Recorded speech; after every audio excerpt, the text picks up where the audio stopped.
बिहार विधानसभा में विरोधी दल के नेता विजय कुमार सिन्हा ने कहा कि राजद की खुली चुनौती के बावजूद मुख्यमंत्री विवादित बयान देकर समाज में नफरत फैलाने की कोशिश करने वाले शिक्षा मंत्री के खिलाफ कार्रवाई करने की हिम्मत नहीं जुटा पा रहे हैं।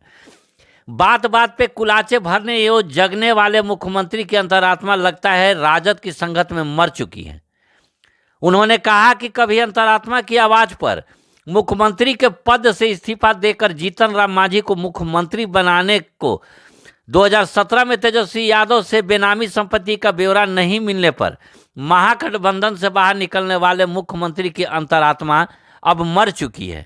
देश के सबसे बड़ा ग्रंथ संविधान है और संविधान की दुहाई देने वाले क्या संविधान का पालन करते हैं?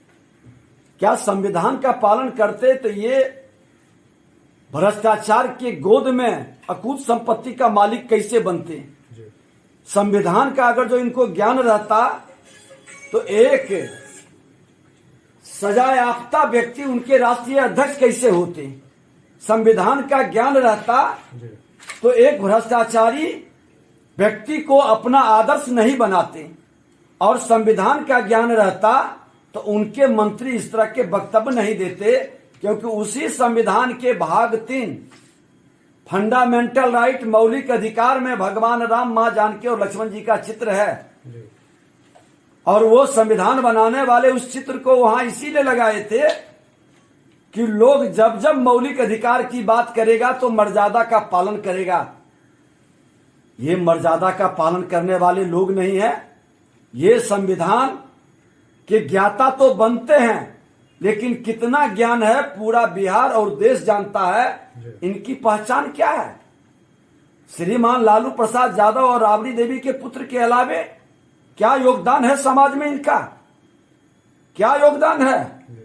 अरे बिहार की जनता ने इनको नेगलेक्ट कर दिया था, लेकिन माननीय नीतीश कुमार जी जो अपने बलबूते कभी सत्ता में नहीं आए, भारतीय जनता पार्टी चाणक्य बनकर चंद्रगुप्त बनाया था बिहार में सुशासन लाने का, वो व्यक्ति ने जिसको जनता ने नेगलेक्ट किया था उसको जिंदा कर दिया।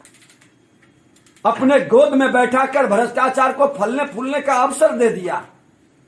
संविधान की ज्ञान की बात करने वाले लोग सिर्फ जातीय जहर की खेती कर रहे हैं, समाज को तोड़ने का काम कर रहे हैं, बिहार की भावनाओं के साथ खिलवाड़ कर रहे हैं। बिहार के विकास का सबसे बड़ा कोई बाधक है, बिहार के सांस्कृतिक विरासत को मिटाने का सबसे बड़ा जिम्मेवार है तो श्रीमान लालू प्रसाद यादव और नीतीश कुमार। इन दोनों व्यक्ति ने बिहार की सांस्कृतिक विरासत और अस्मिता पर चोट किया है। समाज को लड़ाने के अलावे, जातीय उन्माद पैदा करने के अलावे इनका कोई योगदान समाज में नहीं है। हम तो नौजवानों से कहेंगे कि आप विश्लेषण करिए।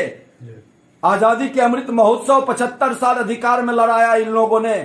अब विश्लेषण करिए कि अगला 25 वर्ष जो परिवार, समाज, राष्ट्र के लिए अपना योगदान देता है उसी को नेता मानिए, उसी को लीडर मानिए। बिहार को अब जातीय जहर के लहर से बचाइए।